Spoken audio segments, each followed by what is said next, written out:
بسم اللہ الرحمن الرحیم۔ السلام علیکم ورحمۃ اللہ وبرکاتہ۔ ویورز، آج میں آپ کو حضرت لوط علیہ السلام کی قوم کا شیطان کے مشورے پر عمل کرنا اور پھر عذاب الہی میں گرفتار ہونے کا واقعہ سناؤں گی، جس کا ذکر قرآن کریم میں بھی موجود ہے۔ ویورز، چینل کو سب سے پہلے سبسکرائب ضرور کیا کریں، اس سے حوصلہ افزائی ہوتی ہے، اور ساتھ بیل آئیکن کا بٹن بھی پریس کر دیا کریں۔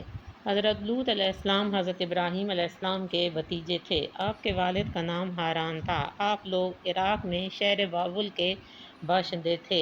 حضرت لوط علیہ السلام کا بچپن حضرت ابراہیم علیہ السلام کے زیر سایہ گزرا، اور آپ کی نشوونما اور تربیت بھی حضرت ابراہیم علیہ السلام کی آغوش میں ہوئی۔ اس لیے حضرت لوط علیہ السلام اور حضرت سارہ علیہ السلام ملت ابراہیمی کے پہلے مسلم اور السابقون الاولون میں سے تھے۔ حضرت ابراہیم علیہ السلام کے مشورے سے حضرت لوط علیہ السلام ملک شام کے ایک شہر اردن میں لوگوں کو دین ابراہیم کی تبلیغ کے لیے چھوڑ کر حضرت ابراہیم علیہ السلام خود وہاں سے ہجرت کر کے فلسطین تشریف لے گئے۔ پھر اللہ تعالیٰ نے حضرت لوط علیہ السلام کو نبوت عطا فرما کر سدوم والوں کی ہدایت کے لیے بھیج دیا۔ سدوم کی بستیاں نہایت سرسبز اور شاداب تھیں، اور وہاں طرح طرح کے اناج اور قسم قسم کے پھل اور میوے بکثرت پیدا ہوتے تھے۔ شہر کی خوشحالی کی وجہ سے اکثر لوگ مہمان بن کر ان آبادیوں میں آیا کرتے تھے، اور شہر کے لوگوں کو ان مہمانوں کی مہمان نوازی کا بار اٹھانا پڑتا تھا۔ اس لیے اس شہر کے لوگ مہمانوں کی آمد سے بہت تنگ ہو چکے تھے، مگر مہمانوں کو روکنے اور بھگانے کی کوئی صورت نظر نہیں آ رہی تھی۔ اسی ماحول میں ابلیس لعین ایک بوڑھے کی صورت میں نمودار ہوا، اور ان لوگوں سے کہنے لگا کہ اگر تم لوگ مہمانوں کی آمد سے نجات چاہتے ہو تو اس کی تدبیر میں آپ کو بتاتا ہوں۔ سب نے اس سے درخواست کی کہ ہمیں بتایا جائے، ہم عمل کریں گے۔ ابلیس نے ان کو بتایا کہ جب بھی کوئی مرد مہمان تمہاری بستی میں آئے تو تم لوگ زبردستی اس کے ساتھ بدفعلی کرو۔ سب نے رضامندی ظاہر کر دی۔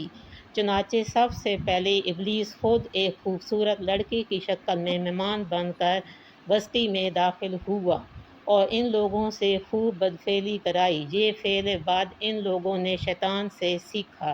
پھر رفتہ رفتہ اس برے کام کے یہ لوگ اس قدر عادی بن گئے کہ عورتوں کو چھوڑ کر مردوں سے اپنی شہوت پوری کرنے لگے اور زیادتی کرنے لگے۔ اور جب حضرت لوط علیہ السلام نے سدوم میں آ کر قیام کیا اور دیکھا کہ یہاں کے باشندے تو بدکاری میں اس قدر مبتلا ہیں کہ الامان الحفیظ، دنیا کی کوئی برائی ایسی نہیں تھی جو ان میں موجود نہ ہو۔ انصاف کا یہ عالم تھا کہ باہر سے آنے والے لوٹ جاتے۔ ایک دفعہ حضرت ابراہیم علیہ السلام اور حضرت سارہ علیہ السلام نے حضرت لوط علیہ السلام کی خیریت معلوم کرنے کے لیے اپنے خالہ زاد الیعزر دمشقی کو سدوم بھیجا۔ یہ جب بستی کے قریب پہنچا تو اسے اجنبی سمجھ کر ایک سدومی نے اس کے سر پر پتھر کھینچ مارا، اور الیعزر کے سر سے خون جاری ہو گیا۔